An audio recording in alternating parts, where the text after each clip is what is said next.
Who's excited? One person. 7 people. 30% of the room. Okay, cool. Well, my name is Jeremy Bauer. I'm the Senior Director of Information Security at Molson Coors. Beer? Beer? Some of you are like, yeah, well, I like my craft shit. Okay, I get it. No. I'm here representing myself, not the company, so hopefully we don't take it too seriously. It should be a fun time. I've been doing security for a long time. I've educated, I've practiced, and now I'm responsible in some way for a bunch of goons that are running around here somewhere. So we'll do our best. So I was told I could have slides, which is really important because I need slides. I don't know how to actually put 2 sentences together without slides. You learn this once you get to a level of director and management. You can't talk without slides. Some people know. All right, cool. So we're here because there's so many things you could do from a hacking community, from security, from penetrating things. You can do all sorts of wonderful things. You're in the locking village. You're doing all sorts of crazy stuff. But leaders don't know any of that, and most of them don't care. They're there to operate and grow a business, right? That's their goal. That's their job. What's our goal? Well, we got to do security, right? And it's kind of a cost center. It's the thing that's going to cost us a ton of money, and nobody really wants to do it. So a long time, they just didn't, right? They just didn't invest money in security. You did your best to scrape by. Maybe you got yourself your firewall. Maybe you got yourself some other kind of EDR investment because someone said, I guess we have to do this. Somebody said compliance, and some law came into place. I guess we got to do that too now. Right? So it's usually a cost. Sometimes you can find a product out there that maybe you can add security as a value to that product because it's maybe help sell that thing a little bit more, but it usually is a cost center. Okay, so what does leadership actually want from us in the security department? No risk. 0 risk. No risk at all. Get rid of all the risk. Your job is to get rid of all the bad shit. So know what we do? We give them 0 trust. No risk if you don't have any trusts. So there you go. Now we got a bunch of 0 trust shit out there, and of course there's about 1,000 people to sell you some 0 trust. Well, I don't want to do 0 trust from a perspective of like, we got to trust something. Business has to operate. So what do we really need to do? We want to protect the business, right? Okay, so what does that mean? Get good, right? That's our problem. Problem solved? No. Okay, get lucky. How about that? Well, that might be more fun, but okay. So here's where I think a security department needs to kind of fill the right gaps between the things. We have to protect what counts so that bad things happen, but within an acceptable rate, right? Because we can't stop everything. Bad things are still going to happen. Let's keep them down to a low rate for an acceptable cost. We don't have billions of dollars to spend on security. We don't spend 0. We spend something that's acceptable. That's a job well done. That means that you will have hacks, you will have breaches, you will have users clicking on phishing emails, and you can still go to home and be happy that you did a good job, right? I don't know how many of you have like tirelessly worked all day long trying to protect your organization to have something bad happen and be like, oh, I just didn't do my job today. It's not your job. Your job is to do it within the rate that the business is willing to accept. How many times do we communicate what is acceptable and get that back from our leadership? And that's what this talk is about today, is to how to fill that gap between those 2 things. I need to protect everything, so I need to protect stuff within the rate that you're going to pay us to do, right? So leaders make risk decisions. We actually hope that they make decisions, because sometimes they don't make decisions, so they make decisions about decisions, and then they have a meeting about a meeting. But sometimes they make decisions, and that's scary. Because how many of them are informed decisions, right? They're running around making some decision about something for whatever value that they think they need to have. We need to influence their decision making. We obviously want to be clear on setting priorities on what matters so we can reduce the rate of those things occurring and the impact when they do occur. Again, I'm here to tell you, if you haven't figured this out, shit's going to happen, right? How do we make sure that it doesn't happen as often, or when it does, it doesn't blow up the whole company? So why do we do that? Because we actually want to increase business opportunities. I don't know about you, but I think they pay us, and they pay us more, generally, if we have more money to pay, right? We want to grow the business. That's our job. But we also want to be clear on the expectations and the outcomes for what they're willing to spend on security. And we need to be efficient with that cost, right? Why spend $1 million on this thing if it's only going to actually produce a small amount of protection? If I could spend that same $1 million on something else that does a lot more protection. Or maybe I shouldn't invest in that thing at all, and I should actually use that to grow the business somewhere because I can deal with the risk with some other means, whether that be insurance or something else. That is not a decision to not do security. That is an investment decision on what to do with the money. And we have to get that right on our side and be okay with it. So making decisions. How are decisions made? This is what I call just making it up as we go along. So often decisions are made with incomplete information, previous experience, which is probably biased and wrong, and biased expectations of what the result's going to be. Of course, we won't have any issues. We put $10 in this and we're going to make $1 million. And then the results from that thing are often not measured completely, if they're measured at all. They're not controlled for any external factors that could have influenced that decision, so they're really not attributable to the original decision to begin with. So this is going really well. We're going to inform these decision makers so they can do nothing and have results made. So they're going to be judged on the outcomes, whether they be good or bad, and they're going to make decisions that lead to bad outcomes and not think it's them, right? So what that means is you can be wrong completely, still get a good result. You can be right, still get a bad result. And of course, you're going to draw the wrong conclusion from that. And I know this from the wonderful land of psychology, because we can look at how humans make so many errors in risk decision making. So here's the top 5. I stole these from Bruce Schneier, if you're aware of the security mind that he is. But it's these wonderful things that go wrong with humans.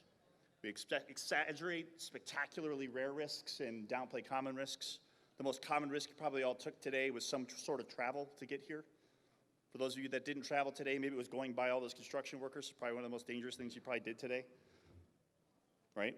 But you don't even think about it. You probably just walked here, got in your car, drove on the freeway, not an issue. Some people will be afraid to fly on a plane, even though it's a far safer form of transportation because of that exaggeration. Unknown and being perceived riskier than the familiar. So your neighborhood's safe because you know it. That neighborhood is not safe because you don't live there, you don't know what's right. I hate this one. So we in security, we love to do little names for the latest malware attack. So obviously, WannaCry was huge, right? It's so important because it said WannaCry on it. Or Log4Shell, that's so cool. Oh my gosh, it was such a big attack. Supply chain issues. But when we say it's CVE 2021-44228, obviously you should know which one that one was. Anyone know what that one is? No one remembers the CVEs by heart? That's good. I think actually it is Log4Shell. It's one of the 3 that it had. I'm pretty sure, I don't know, I looked it up once. We underestimate risk for us, overestimate risks for others, because obviously others being scary. And we obviously estimate chance based on how fast we can remember it. I don't remember anybody near me ever winning the lottery, therefore no one wins the lottery. Or, that person won the scratch-offs a bunch of times, therefore if I do it, I'm gonna win too, right? That's not how we actually manage statistics or risk or anything like that, but that's how people react in the world. So what's the result? People don't take risks seriously because they don't know how to really make a model. We can count 1, 2, 3, we can't count 1 in a million. We just don't understand that as a human being, and you never will. It's just how we are made, it's our nature. So what do we end up doing to communicate these risks to our leaders that need to make their biased risk decisions? We use red, yellow, green, red, amber, green, whatever you want to call it stuff. We put phishing emails out. We do crazy charts and stuff, and we say, hey, this is the risk. We got to do all this stuff. I've made all of these mistakes. These are examples of things that I've done. They're not exact examples, right? They're just examples of the things that I've done, right? So I've communicated to our board of directors with a, here is our maturity rating chart with the red, yellow, green on it. Obviously, we need to do more with the reds, right? And they're like, well, what do we need to do next, right? And they invested in me immediately and gave me everything I ever wanted. And that's why I'm here today.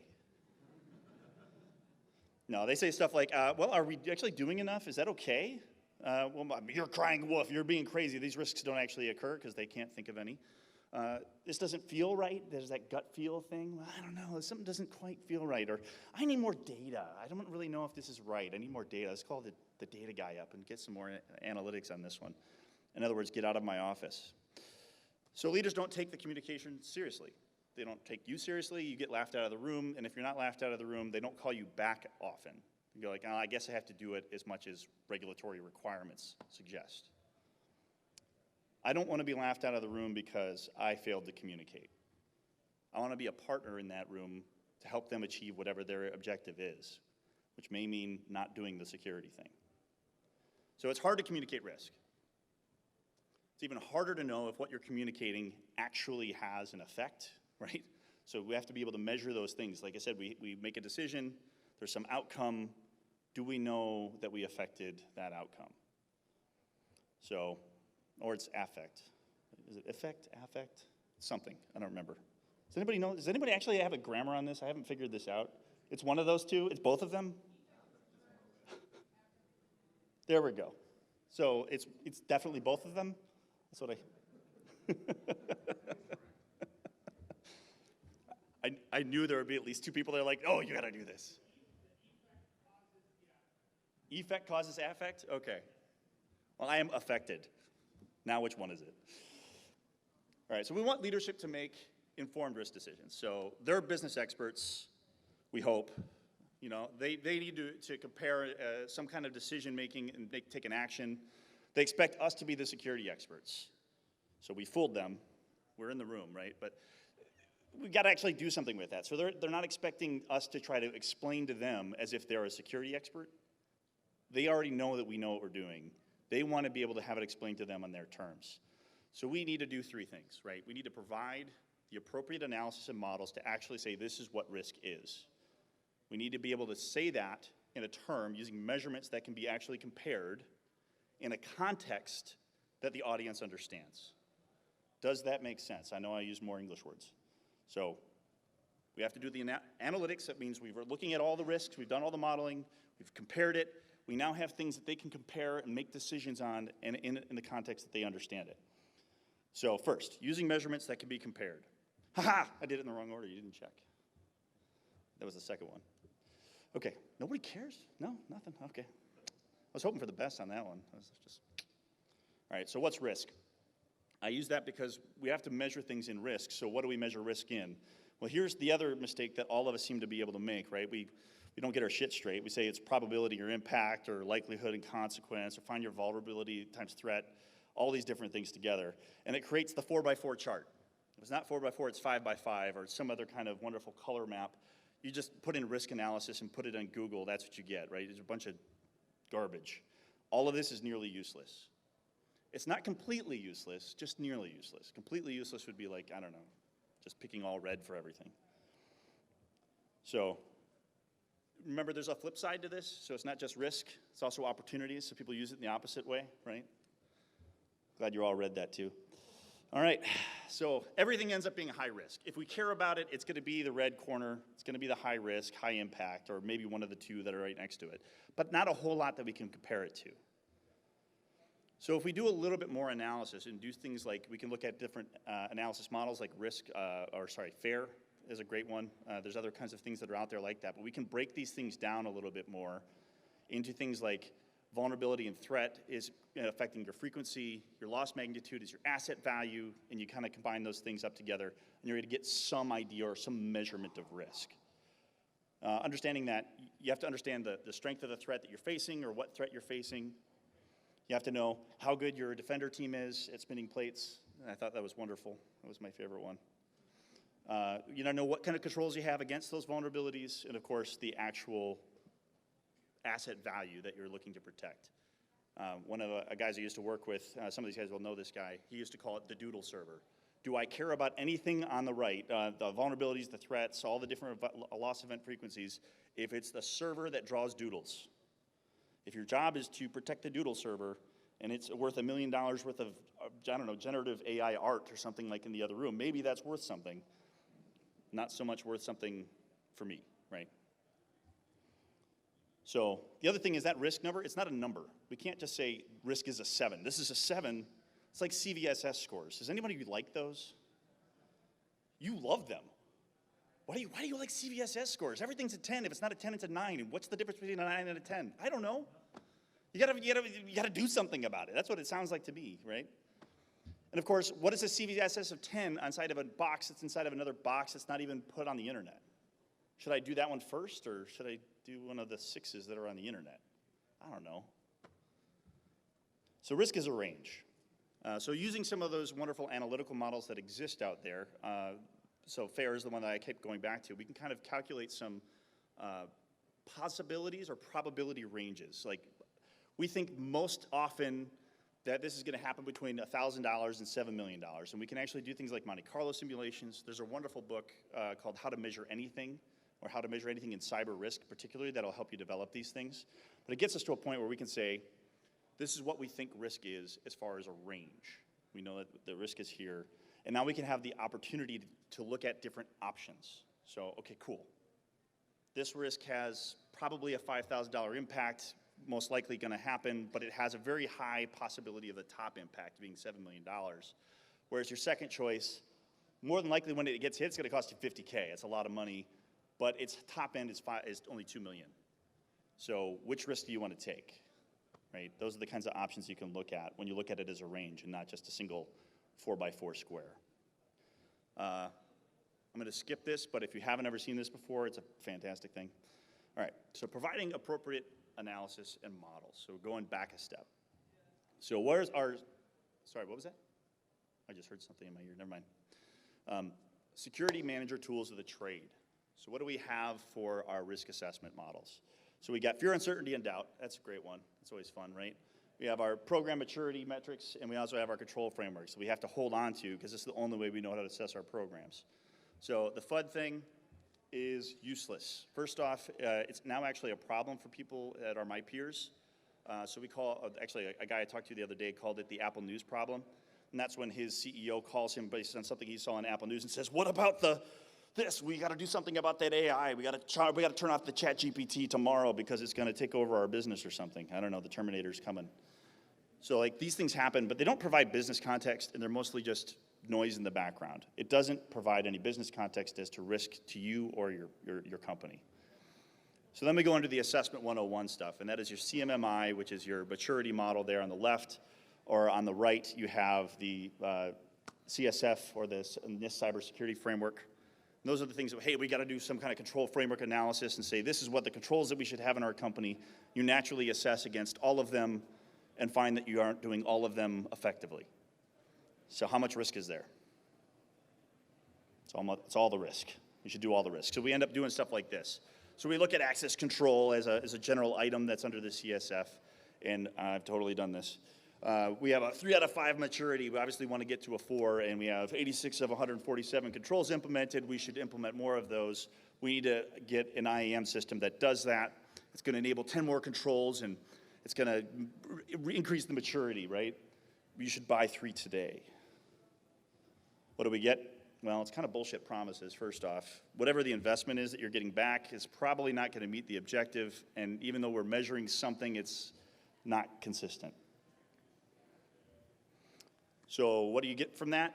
Doing everything everywhere all at once? You get back from your leadership, well, what should we do? When are we going to get there, and how much does it cost? And you probably don't have a good answer to any of those things, at least one that you can predictably say, this is what's going to happen, right? There's the stock photo. Okay. So what do we have? We have risk assessments, control assessments, pen tests, we have program maturity, and all these different things that we're doing. And I'm not saying don't do those. You need to do those things, but they inform you as a security team, your strategy for what you should focus on for developing control options, for developing protections, for actually responding to things. These are the ways in which we as an internal IT group need to look at those things. That is not how the external environment, the people that are probably controlling the purse and developing the strategy for your company, need to look at it. They can't look at it that way. There's just too much information. So we need to provide something simpler. Protection options with an understanding of what the actual risk is, or that expected loss exposure for those options, and then they can kind of choose from within that range. This is one of those things where it's like, it's one thing to say that, hey, I controlled your vote, but it's more easier to control who you can vote for, right? I don't care who you vote for as long as I control the options. You ever heard that? Right? So here's some options. Executive board member, executive leader, right? I want to say we're hackable for 30 days because we aren't patching within 30 days. We expect to lose $45,000 a year because of these patching issues. It's going to be 1 weekend outage per month because we have to shut our systems off to patch them, and it costs you $500,000 annually for that amount of mitigation. I bet if you could actually say that in just one sentence for anything that you're doing in security, you're already a leg ahead for most programs. I doubt that most people can actually take a tool that you have, look at the control that it produces, and say what amount of risk you're reducing, let alone give someone multiple sets of options. Can you imagine this? Like, if I went to the executive team and said, hey, you're available for 30 days of hack, they'd be like, oh, what did we say? We said 0 risk. We're going to go 0 days of hack. How about that one? Well, that's not possible. I can give you 1 day of hack for $20 million where it could have cost you $500K. Would they sign up for that? I don't know. That's their choice. When you start presenting things in this option, they now have options to choose from, and they might say something, you know, I see it's $1.5 million for 15 days. I really think that you only have like $750K in the budget, but I want more than 30 days. What can I get for $750? What I just got was a $250,000 increase to my budget. Does that make sense? Isn't that amazingly different? So these things are called protection-focused, like outcome-driven metrics, so we can look at the level of protection or the actual loss exposure that we have, the expected business impact, which includes friction, like we're gonna start shutting stuff off, people are gonna be pissed off at you, or they're gonna have to change how their behavior is, and also what the costs are gonna be. We put all those things together and we kind of make an agreement with the decision makers as to what they are buying into, and we can call those protection level agreements. We've done service level agreements in IT for years. There's nothing wrong with the idea of a protection level agreement with what we're actually trying to attain here. So we're gonna spend $500,000. If that hack comes in on day 15 for a 0 day, I said I'd patch in 30 days. We're taking on the hit, right? That was our agreement. That's what you invested in. If it happens on day 31, fire me, because I didn't do it within the agreement. It's pretty straightforward. Now I can go to sleep at night. So now we have to do it in a context that the audience can understand. I've been looking for understanding, and most of you are looking at me with blank faces, so you're looking just like my leadership team. This is working well. That means I've done a poor job at communicating. So it's okay to be basic, right? So we go back to basics. Security can be boiled down to the CIA, the confidentiality, integrity, availability. Anybody gone through security and understood that the CIA triad, right? Is anybody clueless to that? It is that basic. Because when we communicate that in business terms, it's data breach, it's the business process reliability, or some kind of safety concern because your data is being manipulated, or it's business process failure, it's not available. It's that simple. They understand those things. They understand that there's a cost to a data breach and the trust that it loses. They understand their process and what it means to, I don't know, poison the water supply because you didn't appropriately protect your water filtration system. Right? They know what shutting down the packaging line means. They also know what happens when if I say, hey, guess what? All your private emails are posted online now. Sorry. Right? That's a confidentiality thing. Everyone understands these things. We just need to turn it in language that they understand. So it's not technical. So let's go back to our Log4j example. Obviously, it's a couple years older now, but it's a good one because I think it was pretty impactful. Most of us had to do some kind of crazy running around to try to solve that one. It was a big 0 day. So I'm going to go into the room, and I want them to understand the risks so that they can make some decisions. What do I want them to do? I don't know, choose your own adventure. Maybe I want them to approve downtime in the service, or maybe I need them to approve a new control that could have dynamically blocked it. I had some fancy WAF I wanted to buy. Maybe I just needed a team member or something else, right? I want you to lobby for an SBOM because I could have known where all my stuff is then. Well, whatever the thing is that you want them to do, you have to influence the decision. So, of course, you walk into the room, and this is what you do. There's a crazy new attack, and what we got is here, well, you know, it's part of the components of the analysis of the tool, and we can't tell which ones they are, and some of the web services they got a problem, and we got to disable the Log4j piece, or maybe we got to patch it, but we're not quite sure if we can take the down. So we got this other thing, you know, like, we start going into the whole technical details of why this attack happens, and you get, what? Right, that everyone understands, no one can understand that stuff from a business perspective. So what we could have done. So we have a primary sales portal that is vulnerable and at risk of immediate compromise due to a discovered vulnerability that is already being attacked. What does that say? It gives us our event frequency. We know it's happening now, and it's on something that we think matters. Cool. Realizing this risk will disable our ability to take orders for weeks. It's probably going to breach our customer contact data, risk further incursion into our network, and cost probably low single-digit millions. Oh shit, that's a pretty big magnitude.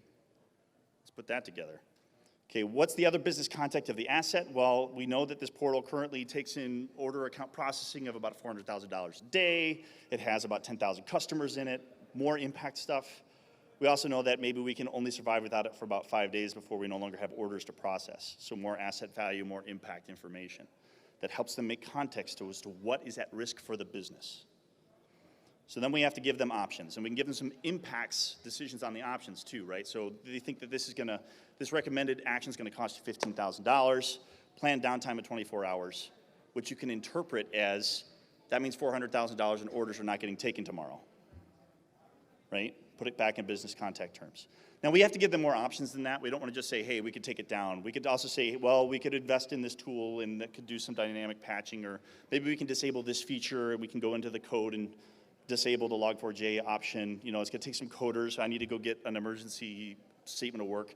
You know, you can find 1,000 ways to go and solve the problem. That's your job. You are the technical resources of the world that can go and get this done for a cheaper amount, but someone has to make a decision.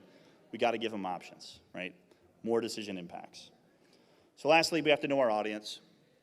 So let's see, we're on time, got 4 minutes, perfect. So first, most of this has been centered around the executive staff, people making budgetary decisions, as well as people like board members, if you ever get to being in a public company with a board. They have different needs, but most of their job is to take risks. If you're an executive team member, and the board is to monitor those risks that they take so that they're not spending all of the investors' money unwisely, right? That's their call. So they understand how to make risk decisions because they make them all the time. You just need to give it to them in their context and you're gonna be golden. Well, that's not everybody else, like the rest of us plebes here, right? We're not trying to make decisions like that. We're just trying to make the things that get us done through every day, right? What's the right amount of work that I can do with the right amount of laziness? That's the way I like to think about it, because I don't want to do work harder than I have to. So I don't want to talk too much about security awareness training, but understanding that we're trying to manipulate people's behavior when we are doing risk communication. So one of these things, if you haven't seen this before, AdCar, it's a wonderful, wonderful tool for helping with understanding where we're trying to change behavior in a culture. So we got our wonderful phishing guy. I'm going to skip over that, just running out of time. User communication. You want people to make change? Fire them. Why does firing somebody work at some of these bigger companies? Anybody know? Because no one wants to lose their job. How about that one, right? That suddenly makes a big deal, right? So-and-so clicked on a phishing email, lost their job. No one wants to do this. No one actually wants to fire anybody for clicking on a phishing email. And it has been discussed at other companies, and I know other companies do it. I think this is stupid. But it's right about one thing, and that is people will make risk decisions based on the context of themselves. If I know if I click on phishing emails and I'm gonna get fired and I need this job, I'm not gonna click on anything, right? So what I think is better is to try to provide more tools to inform people about the decisions they make. I don't believe that people are intentionally malicious. I think they make mistakes.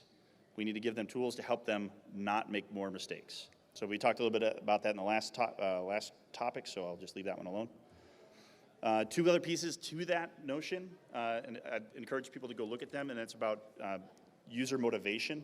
So we went back from something like Kurt Lewin's, an old psychologist from the early 1900s, talked about a force field analysis, how people make decisions based on what they can see immediately around them. They called it like the life space. So people don't have infinite experience. They take some training, they may forget it, whatever they are doing. They're doing it based on what they can see around them. You need to make an environment that says we don't click on stuff here, or we report stuff here, or whatever you want them to do. It needs to be around them all the time. And lastly, looking at something like Daniel Pink's drive around mastery, autonomy, and purpose.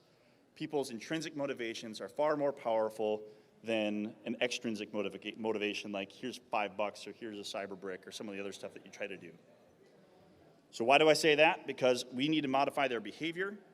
We don't modify behavior starting with the person, we start with the environment, the life space that they're in. If people around you are modeling the right behavior, people follow that behavior. So that means communicating with people managers and understanding that they have an absolute responsibility in managing risk and understanding what their responsibility is modeling that behavior. Communicating with HR so they know how to appropriately correct misbehavior when identified. And of course, encouraging those same executive leaders to establish it from the top, right? So it goes all ways. And lastly, I think because of that intrinsic motivation, this is the way I look at it, let the user do what they're gonna do. That 5-minute training that everyone's required to take on phishing is probably not gonna do the trick. We need to think about all the interactions that we have with them every single day and modify them so that they do the right thing because they have the information in their hands or because it's just easier to do it that way. if we don't think about the user's like actual acceptance of whatever product or tool or control that we have in place, we've probably done something wrong, right? Hopefully that's useful. So that was my last little bits of stuff, because we can always turn off the internet. That's control 1. Control 2 is email's not a critical service. All right, great. Thanks very much.